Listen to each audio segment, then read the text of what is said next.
1,70,461 बिहार शिक्षक भर्ती में आपको पता होगा कि माध्यमिक शिक्षक के लिए 32,916 सीट है। माध्यमिक शिक्षक से मतलब है कक्षा 9 से 10 के विद्यार्थियों को इसमें पढ़ाना होगा।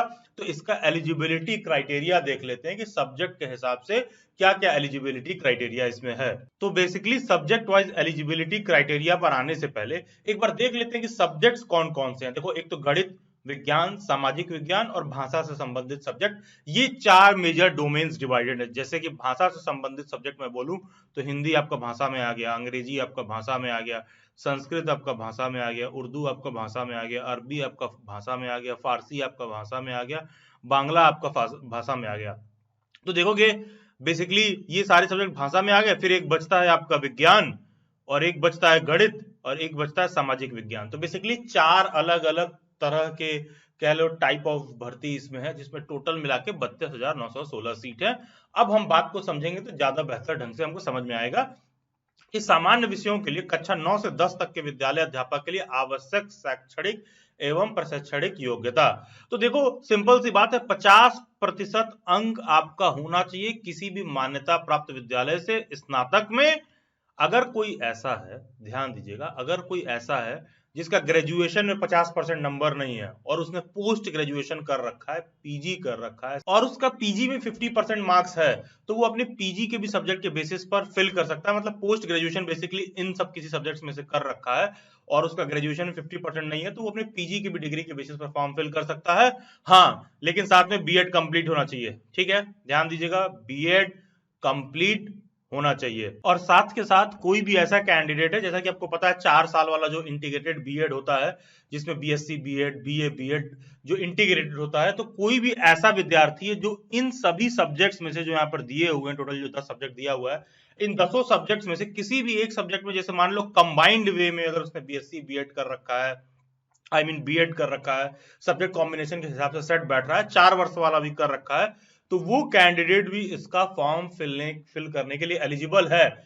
लेकिन सब्जेक्ट का कुछ कॉम्बिनेशन भी दे रखा है। ऐसा नहीं है कि केवल तुम्हारे मोटी मोटा बात को समझे, तो यहाँ पर ये कहा जा रहा है कि इन सभी सब्जेक्ट्स में से 10 सब्जेक्ट दे रखा है, इसमें से तुम कोई भी एक सब्जेक्ट में ग्रेजुएशन हो 50% प्लस तुम्हारा बीएड हो, तो तुम एलिजिबल हो। मोटी मोटा तो बात यही मतलब निकल रहा है। और ऐसा है कि भाई तुम्हारा ग्रेजुएशन में 50% मार्क्स नहीं आया है और समय रहते तुमने पोस्ट ग्रेजुएशन कर लिया, और इन 10 सब्जेक्ट्स में से किसी एक सब्जेक्ट में तुमने अगर पोस्ट ग्रेजुएशन कर रखा है, तो तुम अपने पोस्ट ग्रेजुएशन के रिजल्ट के बेसिस पर भी भर सकते हो, और साथ में अगर बीएड कर रखा हो तो। मोटी मोटा जमा बात तो यही है। लेकिन इतना पर्याप्त नहीं है एलिजिबिलिटी क्राइटेरिया, साथ में थोड़ा सब्जेक्ट कॉम्बिनेशन भी हमको देखना है। जैसे कि मान लो अगर कोई विद्यार्थी गणित साइड का है, मैथमेटिक्स साइड का है, तो वो देखो स्नातक स्तर पर गणित के साथ आपका कोई भी इसमें से एक सब्जेक्ट और होना चाहिए। भौतिक होना चाहिए, इलेक्ट्रॉनिक्स होना चाहिए, कंप्यूटर साइंस होना चाहिए, रसायन विज्ञान होना चाहिए, सांख्यिकी विषय में से कोई 2 विषय स्नातक स्तर पर पठित हो।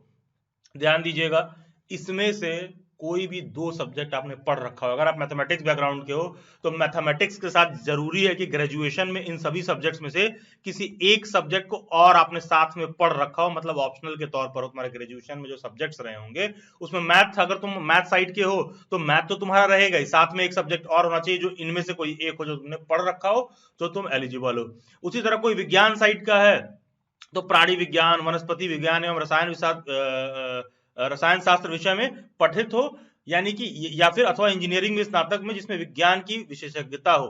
तो कहने का सेंस है कि अगर आप विज्ञान साइड से हो तो ऐसा नहीं है कि जैसे मान लो बीएससी केमिस्ट्री हो तो केवल chemistry he all the way through out पढ़े होगे ग्रेजुएशन में, ऐसा तो है नहीं। तो दूसरी भी 1-2 सब्जेक्ट और हो जिसको तुमने एक सब्जेक्ट 2 सब्जेक्ट किसी एक सेमेस्टर 2 सेमेस्टर एक ईयर में पढ़ रखा हो, और ये दोनों जगह पर लागू होता है। कोई ऐसा जो इंजीनियरिंग वाले वो से कर रहा था, अथवा इंजीनियरिंग से स्नातक जिसमें गणित की विशेषज्ञता हो। तो जैसे मान लो कोई बीई वगैरह कर रखा है, बैचलर ऑफ इंजीनियरिंग वगैरह कर रखा है, उसमें उसने गणित ऑप्शनल ले रखा है या फिर साइंस साइड को सब्जेक्ट ऑप्शनल ले रखा है, तो वो लोग भी एलिजिबल है। सेम गोज फॉर सामाजिक विज्ञान, स्नातक स्तर पर सहायक विषय प्रतिष्ठा विषय के अंतर्गत इतिहास, भूगोल, अर्थशास्त्र एवं राजनीति शास्त्र में से किसी 2 विषय में उत्तीर्ण हो। कहने के सामाजिक विज्ञान के साथ साथ आपका इतिहास, भूगोल, अर्थशास्त्र, राजनीति शास्त्र, इसमें से कोई एक सब्जेक्ट भी आपने अनिवार्य रूप से पढ़ रखा हो, जिसमें अनिवार्य रूप से एक इतिहास या भूगोल तो अवश्य ही होना चाहिए। सेम गोज फॉर भाषा भी। माध्यमिक शिक्षक के पद हेतु भाषा से संबंधित विषयों में संबंधित भाषा विषय के रूप में स्नातक स्तर पर पठित होना अनिवार्य है। जिस भी भाषा वाले सब्जेक्ट को आप चूज कर रहे हो, जरूरी है कि स्नातक स्तर पर, ग्रेजुएशन स्तर पर आपने वो भाषा वाला सब्जेक्ट पढ़ा हो। ऐसा नहीं है कि तुम यहाँ पर आके फारसी चूज कर लिया और फारसी कभी पढ़े ही नहीं हो। तो कहने के ग्रेजुएशन स्तर पर वो आपका सब्जेक्ट होना चाहिए और आपने उसको पढ़ रखा हो। तो ये सब्जेक्ट कॉम्बिनेशन में मैटर कर रहा है। तो आप वीडियो पॉज करके या फिर स्क्रीनशॉट लेके उस बात को आप रीड कर लीजिएगा कि अगर आप गणित से हो, विज्ञान से हो, सामाजिक विज्ञान से हो, भाषा से संबंधित विषय से हो, तो आप पर क्या लागू हो रहा है। और एक आखिरी बात, माध्यमिक विद्यालय के अध्यापकों के लिए बिहार टेट का पेपर 1 पास होना जरूरी है। एस्टेट लिखा है मतलब state teacher eligibility test exam, एक तरह से बीटेट की बात कर रहा है, बिहार टीचर एलिजिबिलिटी टेस्ट के एग्जाम की बात कर रहा है कि पेपर 1 पास होना जरूरी है। टीचर एलिजिबिलिटी टेस्ट में पेपर 1 पास होना जरूरी है। क्वेश्चन ये उठता है कि सर अगर मैं माध्यमिक विद्यालय के लिए अप्लाई कर रहा हूँ 9-10 के लिए और मैं बिहार से हूं, तो क्या अगर मैं सीटेट पास हूं तो नहीं एलिजिबल है क्या? देखो यहां पर एडवर्टाइजमेंट में एक समझ लो सरकार ने बवाल क्रिएट कर दिया, विरोधाभास है। यहां पर इन्होंने सीटेट मेंशन नहीं किया है, तो अगर मेंशन नहीं किया है तो एज ऑफ नाउ तो नहीं है। कल को ये लोग नया नोटिस जारी करके उसमें कहते हैं कि अगर आप सीटेट भी हो तो भी चलेगा, सीटेट में पेपर 1 पास हो तो भी आप माध्यमिक विद्यालय वाला भर सकते हो, तब तो चलेगा। अदरवाइज आप खुद देखो ना, ये लोग लिख रहे हैं कि प्राइमरी वाले में सीटेट का पेपर 1 भी चलेगा, बिहार टेट का पेपर 1 भी चलेगा, लेकिन माध्यमिक वाले में केवल और केवल एस्टेट का पेपर 1 चलेगा। कहने का सेंस है कि जो बिहार टेट का पेपर है उसमें पेपर 1 पास होना जरूरी है। यहाँ पर कहीं भी सीटेट नहीं लिखा हुआ है। तो ये एक थोड़ा सा डिस्प्यूटेबल इशू यहाँ पर बन जा रहा है। तो ओवरऑल ये थी एलिजिबिलिटी क्राइटेरिया।